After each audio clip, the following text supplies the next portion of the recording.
Eat, Drink, DFW from the Dallas Morning News is made possible by Central Market.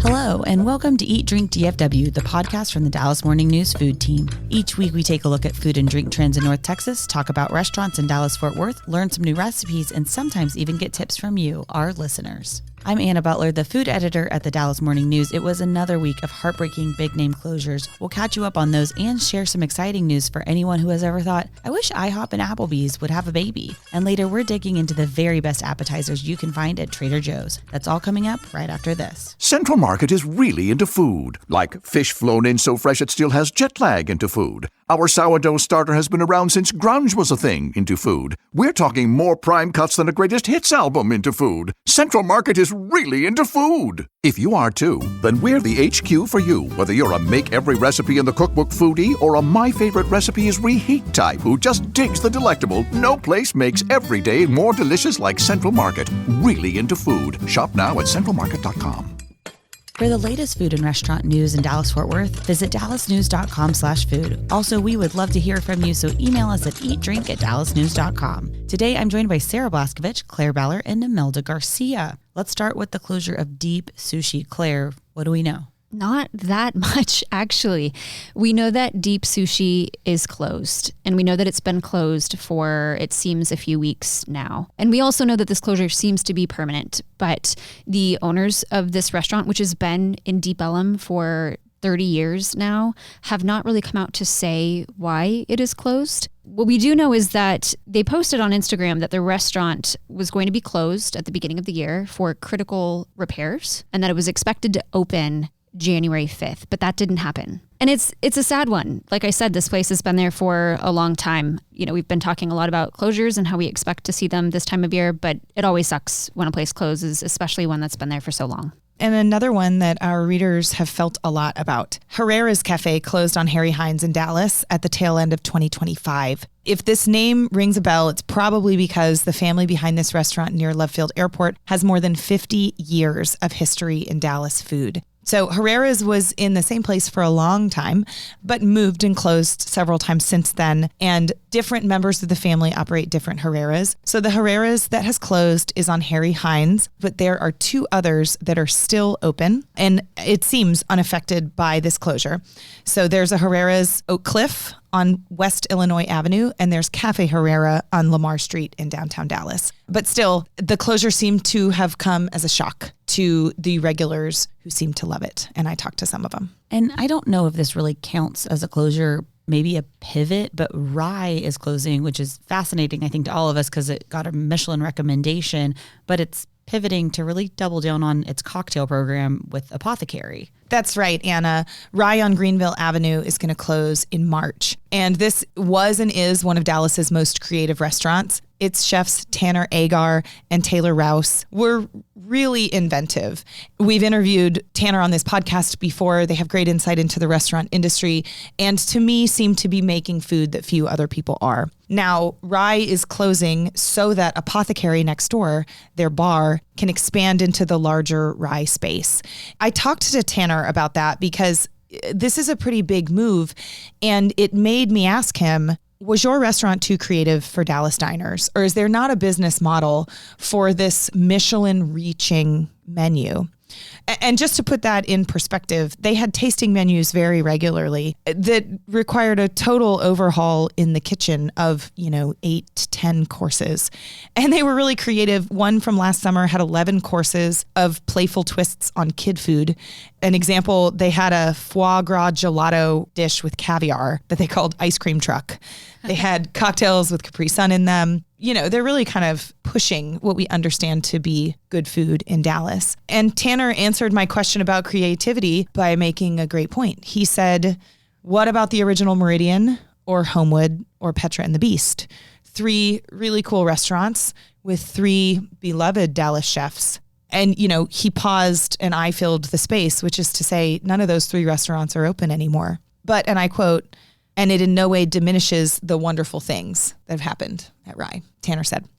So if you loved Rye, it's time to go before March. And if you love cocktails, go there after March and you will still find some really inventive drinks. and quite good bites, just in a little bit different format. All right, Imelda, can you help us lighten the mood? You wrote about the very first North Texas location of Beans and Brews. Yes, Beans and Brews is a Utah-based company, and they opened its first coffee shop in Mansfield. But the interesting thing about this is that they offer the classics, coffee, lattes, cappuccinos, etc. But they are offering protein cafes. Aha! So if you want something more nutritious, you can go there and build muscle. Just what we needed, more protein beverages. Yeah. I don't know. I don't hate it. Is it convenient for you to get coffee in Mansfield on the way to work, Sarah? Anna, no. It is not. But in a world where there are so many things that are easy to hate, I don't hate the protein drink thing because we're all just looking for ways to get more protein. Is this the way? I don't know. Maybe. Yeah, maybe. And if your beverage also wakes you up. I mean, I like it. I'm with you. Okay, we moved from Mansfield to Arlington, you guys. Here's some fun news. The owner of Hurtado Barbecue, which originated in Arlington, for those who remember, he is going to open a Tex-Mex restaurant in Arlington. And more specifically, this restaurant will be across the street from Rangers Ballpark and down the street from the Dallas Cowboys Stadium. It's going to be called Loma, and it's a Tex-Mex restaurant that's going to specialize in fajitas, a dish that, my gosh, we are just seeing everywhere. Yeah. At Loma, Brandon Hurtado said that he's not going to serve his barbecue that you'll find at Hurtado Barbecue in Arlington, Dallas, Fort Worth, and Mansfield. He said other than bringing over beef tallow, Loma is going to be its own thing that is not related to Hurtado Barbecue. And he seems excited to open his first sit-down restaurant. So I share that with anybody who either lives in Arlington, drives through Arlington, or if you're like me, you're a sports fan who finds yourself over there to watch baseball or football. Or World Cup. Yes, just in time for that. Yes. So he says he wants to be open by Rangers opening day, which is in early April. But that puts him in line to already be open, as we all know, for summertime World Cup. I feel like it was always a requisite Tex-Mex item to have fajitas on your menu. But what's interesting to me is that this is probably, the fourth or fifth restaurant we've heard that is like, we are a fajitas restaurant now. Yes.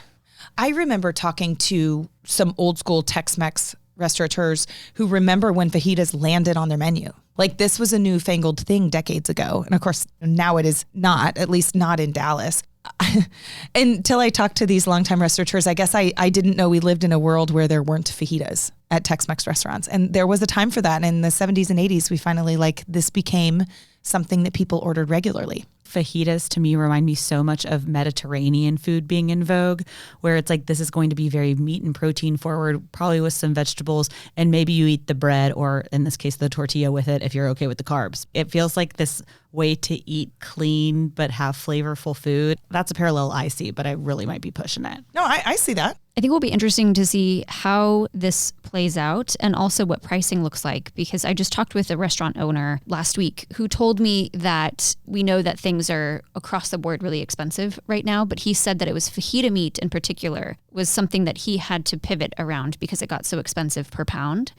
And so the fact that we're seeing restaurants kind of go all in on fajitas is interesting. But at the same time, it's kind of hard to separate that from Texas food culture, right? So do people continue to go all in on fajitas in this coming year? And if so, will we see prices go up on that? And as a consumer, do you sit down at a fajitas restaurant and choose the chicken fajitas, which if done well can be super delicious, and know that you're going to save yourself $15 for a single dish, maybe. And in news that nobody asked for, Imelda? Guys, I don't know about you, but I always have these weird cravings. For example, pancakes with wings, or waffles with ribs, and you have to sacrifice one of those cravings because there was no place where you can eat both of them. But now guess what? We have one place in DFW. I hope an Applebee's just opened a merch restaurant. They had a child, like Anna said. Oh, man.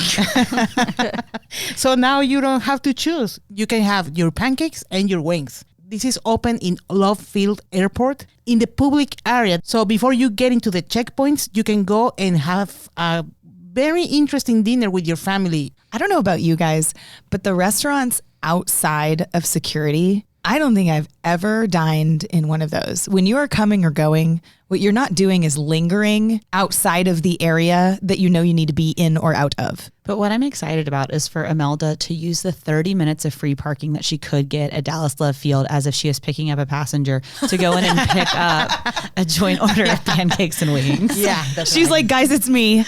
Today I didn't have to choose. Yeah. And I think you have some interesting name for this. I just can't decide what it should be called because I don't think that they should be going by Applebee's and IHOP. It should be Applehop or IHOPPlebee's. IHOPPlebee's is clearly better. Yeah. It's definitely more fun to say. Oh, and the people who are sitting there, you guys, they've like left security because they've given up because their plane isn't coming that day. I will say I was at the airport earlier this week and there were people there. I checked a bag for the first time in years and was going to baggage claim. And then I was like, the IHOPPlebee's. Yes. The You one saw that it. Imelda wrote about. It's here. So, Anna, what's the vibe? You know, I think It's a long pause. pure disappointment, not in the food, but that maybe their flight is delayed or the person that was supposed to pick them up from the airport didn't. Yes. Oh, no. I mean, I'm just picturing someone is like shoved in a booth wearing a piece of clothing like a blanket because they're feeling sad and cold.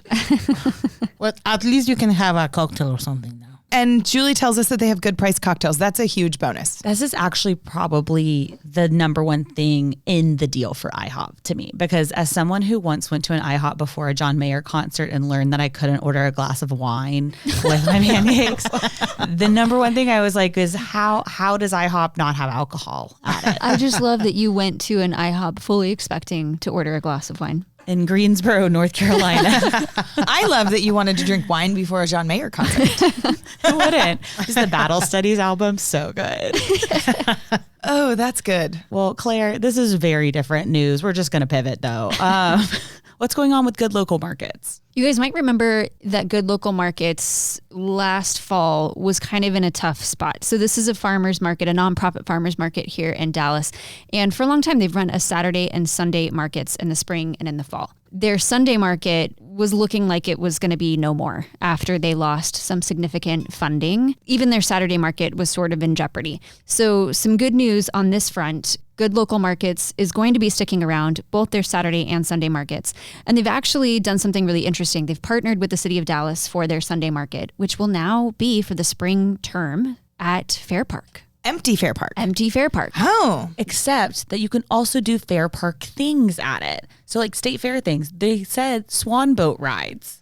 Yes, so this will be on that side of the fairgrounds where there are things that are open year round. I think sometimes people just forget that. So if you go visit the farmer's market on Sunday, you'll get to kind of experience the fairgrounds, not during crazy season. And you'll see, hopefully, all the vendors that people came to know and love during their Sunday market previously. You know, the last time I was on that side of Fair Park with my kids, other than the state fair, was a school field trip to the aquarium. And at that aquarium, right in the front part, they have this tank of fish that eat dead skin. This is a food podcast, isn't it? And people who go to the aquarium can put their hand in it, and they're tiny little fish. They swim up and like stick themselves to your hand, and they don't hurt. And I walked up, and an entire third grade class, like 25 of them that I was supposed to, some of them, be in charge of, had their hands with fish stuck to them. And I was like, oh no. And they were all like, it's awesome. It's exfoliating. Yeah. Anyway, if you have kids and you're out there at the market and the aquarium is open, my 9-year-old would really recommend that part of the aquarium. You can read about all of these things by visiting dallasnews.com/food. We're going to take a short break. And when we come back, we're getting into our very favorite apps from Trader Joe's. Central Market is really into food. Like when we say cheese, it's in 12 languages into food. Butchers, bakers, and sushi roll makers into food. We're talking so obsessive about quality you can shop blindfolded into food. Central Market is really into food. If you are too, then let us turn your shopping list into a treasure map. Get inspired, get adventurous, or just get a chef-made dinner when you've got more taste buds than time. No place makes every meal more amazing like Central Market. Really into food. Shop now at centralmarket.com. Welcome back. In just a minute, we're getting into our favorite Trader Joe's apps. But first, a quick reminder to follow our podcast so you never miss an episode. The show is available on Apple Podcasts and Spotify, so you have options. We also have options today for you, for Trader Joe's apps. But first, we're going to try a new one to set the backdrop. So Sarah, what did you bring in? So have you guys heard of the appetizer economy? Yes, but this is my job. I don't know that I've heard this term. I had not either, but I like it, right? I mean, it sounds like an economy I want to be part of. The idea is specifically related to restaurants, and statistics are showing that appetizer sales are up 20% year over year, according to moneywise.com. If you look at mozzarella stick sales specifically, they're up 30% year over year. I'm curious if this is like a recession indicator. Or if it's because of Chili's. Or if it's because of cheese pulls. Or if it's because people are like, how can I eat cheaply? I'll get the tiny little dishes at the beginning of the menu instead of an entree. I like Sarah and my answers more than yours, but I do think yours might be the more salient one. Yeah, I mean, it's a fair point, Claire. Like, why are people buying more appetizers? Is it because they taste better, or is it because they're a better price and you can eat a couple of them and end up at a lower ticket price at the end of a dinner? I'll tell you that all I want to eat typically at most restaurants are their appetizers. Yeah. I'm very rarely intrigued by their entrees. And I think it's just because of maybe the sides or how it comes together. I also like bite size. And maybe because they are like varied, so you can try different things. Yeah, you can also try your neighbors if Whoa. it's appetizer. I mean, that's my favorite part is like, if you order some other appetizer that I kind of wanted, I think that you might give me one. It kind of feels like Americans are just discovering tapas. Fair. Yeah, that's fair. I was thinking about poo-poo platters, actually, which have gone away. Do y'all remember the poo-poo platter? All right. So we've established that appetizers are awesome. We are not at a restaurant today. So let's say that we're at home and we want to have some snickety snackities. Many of us go to Trader Joe's to pick the delicious things. I was there recently and went to the wall of new stuff. Do you guys go to that part of the grocery store? Always. Yeah. Okay. And you're a super fan. I know that, Claire.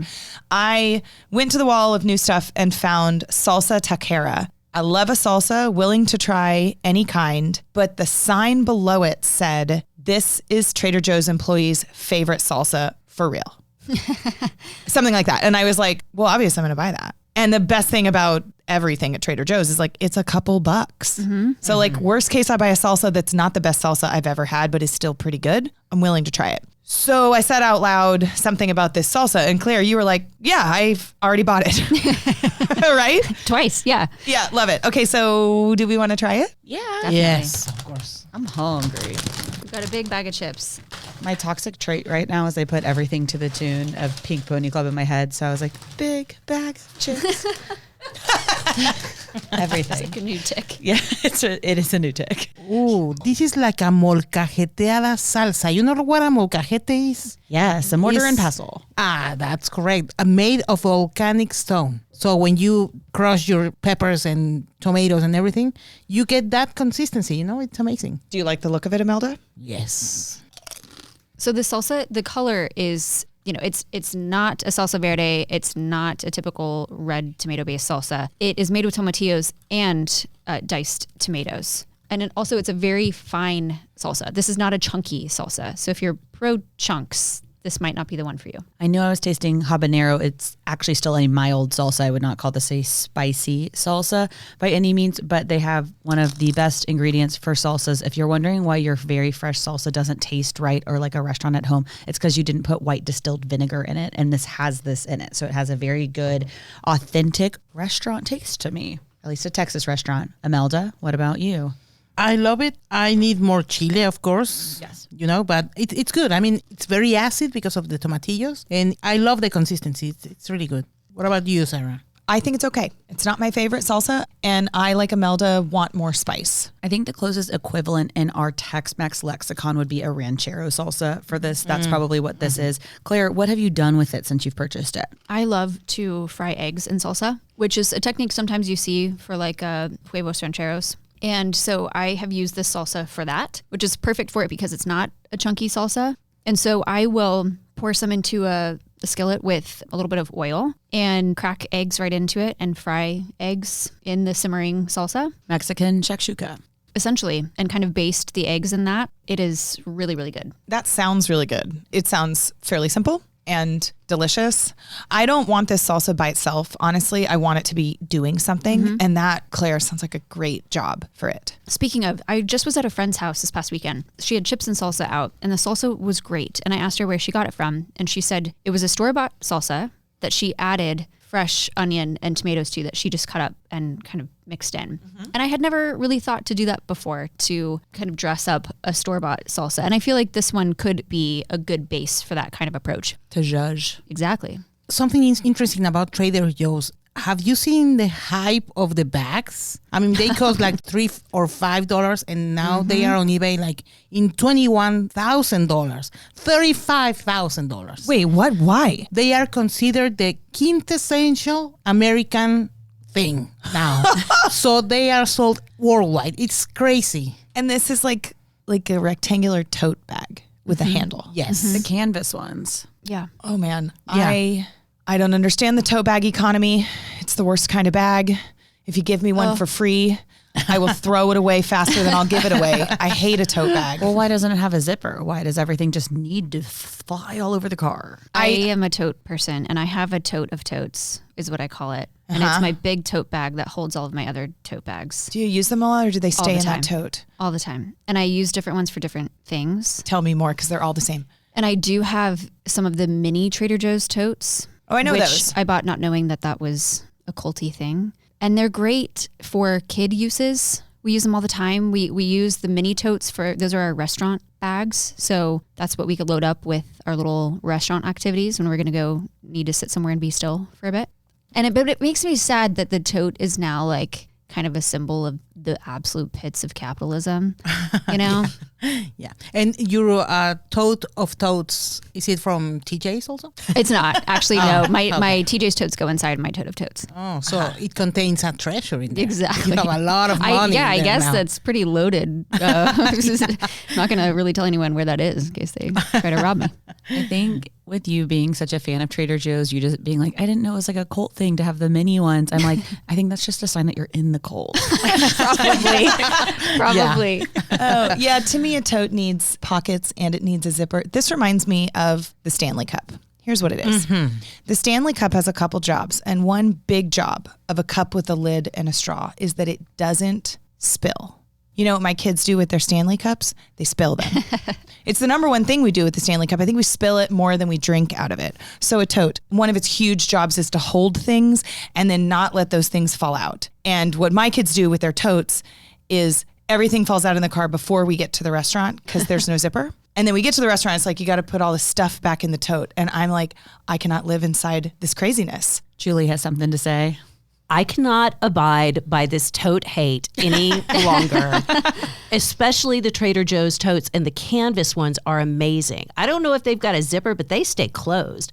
And Sarah, I'll have you know, I got Trader Joe's totes for my girls for Christmas this year and loaded them up with Trader Joe's goodies. I was like Queen of Christmas. They were so stinking excited. And I just have to say, like a Stanley Cup, you only appreciate the joy that the tote brings you when you have one. So maybe we just need to give you a tote. I'll give it away faster than I can throw it away. So some of the inspiration for us talking about Trader Joe's today is I was invited to a party where the requisite item that you're supposed to bring is a Trader Joe's appetizer. Wow. And I like Trader Joe's because I also think it's like independent ingredients are affordable and I can get just one of them, like Central Market, and I will go and then cook with them. But some of their pre-composed stuff, I'm like, I haven't always loved it, but my family does. And just anecdotally, my niece is always like, if I bring something over to their house or even like peonies, because they always have peonies, she's like, are these from Trader Joe's? Trader Joe's? That being said, I need inspiration from y'all who are Trader Joe's aficionados on what app I should bring to this party where I'm supposed to bring a Trader Joe's app when I just like have no idea. Ana, please take some empanadas de ropa vieja. Ropa vieja means old clothing. This is a dish from Cuba. It's shredded beef, with tomatoes and onions and all that kind of stuff. They put it in a mini empanada. So they are great for sharing and they are delicious. Where does the old clothing part of it come in? Like when old clothing, it's real old, it shreds, so it's like the shredded beef. That's why. Clever. I thought it was like, we're getting it dressed up in this cute little skin. That's a good idea. Anna, I've tried most of the appetizers at Trader Joe's, and the fun of it sometimes is just going and grabbing something you've never had and 9 times out of 10 being delighted that it's good. A recent one we bought were the fried olive bites. As we know, I am a dirty martini drinker. And so these frozen fried olive bites you just stick in the oven or air fryer, and they have cheese on the inside, and then they're olives, and they come with a breading, so you get it nice and crispy. A quick anecdote about these: we bought them and I was gone, and my husband made a couple of them while I was out of the home. And this is the definition of true love. He saved me 2, and he texted me and was like, I need you to come home because I saved you something, but I'm really struggling with it because I want to eat them, but you need them because they're that good and you will love them. Aww. And so he did save them for me. I heated them back up, and a reheat on an air fried olive bite, and they were still really darn good. We have bought them again since. That speaks volumes, Sarah. I know. One of my favorite Trader Joe's appetizers is the veggie-ness. Have you ever had these? No. Okay. Nope. They've been around for a while, but I think people forget about them. It's kind of a sleeper hit. It is tempura battered vegetables, essentially. This is onion, carrot, I think some spinach, and they are essentially julienne and clustered into what look like little bird nests and in this batter and fried. And they come with like a dipping soy sauce. I do them in the oven. You could do them in an air fryer. They're so great. I have been known to eat this and just this for dinner before. Love that. And I think they're delightful. I just looked these up, Claire. Yeah. Fun fact, these vegetable birds' nests have been around since 2003. It's a long time. That's even longer than I realized. But Anna, I will say, I think for a party, what I would bring is one of my Trader Joe's great loves, which is the tête de moine cheese. And so this is a cheese. I think they only have it seasonally, though. That's the problem with Trader Joe's, is that you find something you love and then it disappears. But, nothing like some longing to make something really taste good. Tête de moine cheese, it is a semi-soft cow's milk cheese. So basically you take this round of cheese and you stick it on this little spike, and you have a little crank that you spin around it, and it shaves off a layer of the cheese into this beautiful little flour, essentially. And I think the name comes from the fact that when you cut the top of the cheese off, it looks like the bald spot of the head of a monk, which is why it's called tête de moine. Delicious. Yeah, and Trader Joe's sells it already cut. So you have these beautiful little florets of this cheese, and the cheese itself is so delightful in taste, but it's also really beautiful. And one thing that I love to do with these is to get a cracker that you love, put a little fig jam or pepper jelly or something like that down, and one of those florets on it. And it is such a quick and easy and beautiful appetizer. You can't go wrong in the cheese section at Trader Joe's, I feel. We bought goat cheese Gouda from Trader Joe's years ago for ourselves, and one of our kids, I can't remember which, stole some off of a plate. And now goat cheese Gouda is my kid's favorite cheese. And I feel like that impressed some other adults once at my house who were like, wow, look at your kids. And I was like, it's just cheese. I mean, kids love cheese, but it seemed fancier. You know what? That's what Trader Joe's is. It just seems fancier than it is. And that's kind of fun. Yeah. I think Julie has a suggestion. Before I get into it, I just want to commend all of you for not saying anything when Claire was talking about cutting the cheese. I think you deserve a pat on the back for that. 2, and I bow at the altar of Trader Joe's. I'm like, Claire, I love it. I love the sweet and spicy candied pecans. That's like an easy thing to throw in a bowl. It might be a flu spreader, but they are delicious. The other thing, there are these little, I think they're called caramelized onion bites, and they're in the freezer section. They're little puff pastries that have caramelized onion and feta in them, and we keep those in the freezer all the time. I think we do like wine and cheese nights once a week at my house, and that's just an easy thing to throw in the oven, but they're great. We serve them at every party. And I want to go to your party. I would invite you, but it's not mine. But I do appreciate all of these suggestions because as someone who is enthusiastic about appetizers, they all sound like things I would just eat for dinner and not have a composed meal with. I am known to do this with just shishito peppers, which is very frail, and these all sound heartier than just eating a container of shishitos alone.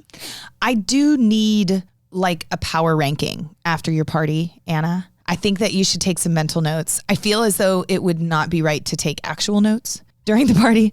But if you could take mental notes and come back and let us know about the appetizers that we haven't yet tried that were winners at this party, I think we'll be your guinea pigs for next time. We do want to hear your Trader Joe's apps recommendations, so email us at eatdrink@dallasnews.com if we missed any, or if you just really like the ones that we picked. You can also read more about all of our recent food news at dallasnews.com/food. Special thanks to our producer, Julie Fisk. For the news, I'm Anna Butler. Thanks for listening, and we'll see you next week. Eat, Drink, DFW from the Dallas Morning News is made possible by Central Market.